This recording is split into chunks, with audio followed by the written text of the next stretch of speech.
Hello বন্ধুরা, তোমরা সবাই কেমন আছো?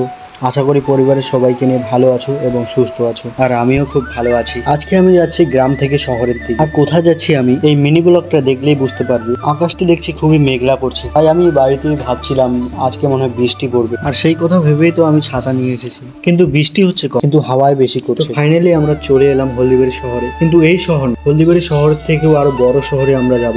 আর সেই শহরে যেতে গেলে তো আমরা সাইকেল নিয়ে যেতে পারবো না, তাই সাইকেলগুলো আমরা স্ট্যান্ডে রেখে দিয়ে ট্রেন ধরতে যাচ্ছি। আসলে আমরা 3জন বন্ধু যাচ্ছি। 2জন বন্ধু ছাতা নিয়ে এসেছি, আরেকজন ছাতা নিয়ে আসেনি, তার জন্য একটা ছাতায় 2জন যাচ্ছি। আর সাইকেলগুলো স্ট্যান্ডে রেখে যাচ্ছে এখন হলদিবাড়ি রেল স্টেশনে টিকিট কাটার জন্য। আর এদিকে বৃষ্টি পড়া কমে গেছে, তাই আমরা ছাতাগুলো বন্ধ করে নিলাম। আর রাসেল গেল ওদিকে টিকিট কাটতে। আর টিকিট কেটে বসে গেলাম ট্রেনের জানলার পাশে বসে। বাইরের দৃশ্যগুলি খুবই ভালো লাগে। প্রাকৃতিক সৌন্দর্য আর গ্রামের মায়া ভরা পরিবেশ দুটো মিলেই যেন মুগ্ধকর দৃশ্য। আর মাঝে মাঝে ট্রেন থেকে কিছু মানুষ